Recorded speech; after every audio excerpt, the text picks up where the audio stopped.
L'exposé que je vais vous faire aujourd'hui, c'est un exposé pratique. Par rapport à la stratégie du gouvernement, qu'est-ce que nous faisons sur le terrain? Et qu'est-ce qu'on peut corriger? Comment on peut le corriger? Le budget du ministère de l'Agriculture, il est financé à 80% par les ressources extérieures. En fait, qu'est-ce que ça veut dire? Lorsqu'on fait le budget de l'agriculture, on regarde les portefeuilles agricoles financés par les partenaires extérieurs. Et c'est ça qui vient gonfler notre budget de l'agriculture. En d'autres termes, si les projets que vous exécutez ne sont pas performants sur le terrain, le ministère de l'Agriculture a des problèmes à réaliser ses objectifs. Ce qu'on observe sur le terrain, dans tous les projets que nous avons ici, tout le monde a un volet semence. Tous les projets distribuent quoi? La semence. Alors, Padri, cette année, vous allez dépasser combien pour la semence? 1 160 000. Pour la semence, ok. PTA, 6 millions de dollars, ok. Je prends un autre projet. Quel autre projet? À venir? 1 million de dollars. 1 million, ok. Bon, je m'arrête là. Vous comprenez vous-même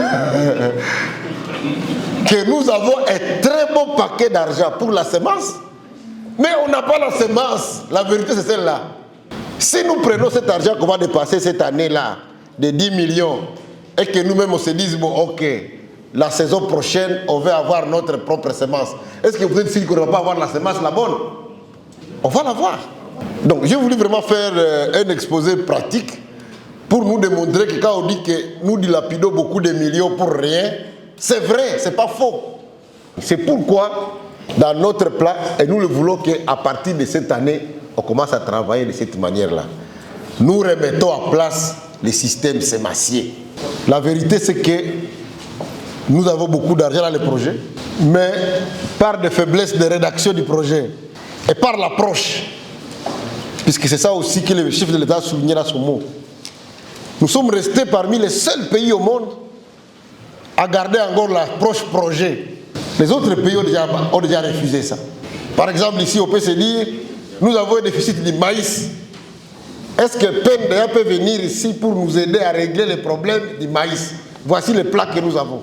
Des grandes entreprises dans telle province, des petits producteurs dans telle province, ils viennent seulement pour régler les problèmes du maïs. Nous, on est encore dans l'approche projet où tout le monde fait tout au même moment et tout le monde fait ce qu'il veut. Vous allez voir que tout le monde ici, la distribution de semences de manioc, la distribution de semences de maïs, dans la même zone, hein? Oui. Où je me trompe? C'est vrai. Donner l'argent à l'INERA. Hein? Oui.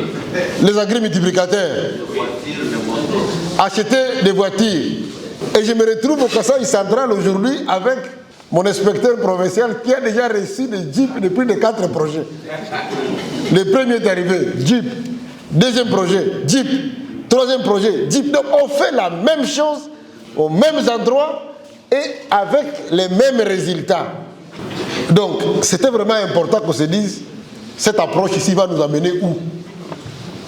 Est-ce que ce n'est pas le temps pour nous de dire au président de la République, maintenant lorsque vous sollicitez l'argent auprès de la Banque mondiale, ça doit financer. Si vous posez la question, ce projet de Mouchi Pendan que le privé a fait, a coûté combien? Vous allez voir qu'il coûte 5% des projets que nous avons ici. Mais regardez ce qu'ils ont fait. Et aujourd'hui, on dit que la dette de la RDC commence à grimper. Les générations futures vont payer la dette pour des projets qui n'auront pas un impact significatif pour la population. Ça, c'est l'entrepôt de Skokivu qui ramasse le cacao chez les producteurs, chez les petits producteurs. Parmi ces producteurs, il n'y a personne qui a plus de 4 hectares. C'est un entrepôt de stockage du cacao, 15 000 tonnes. Et là, j'arrive, c'est rempli. C'est en RDC, ce n'est pas ailleurs. Si les privés peuvent le faire eux-mêmes, et nous, les projets avec des milliards, on ne sait pas présenter des trucs comme ça. Avec tout l'argent qu'on a cité ici, j'ai appris que c'est 1 point combien? 1,3 milliard.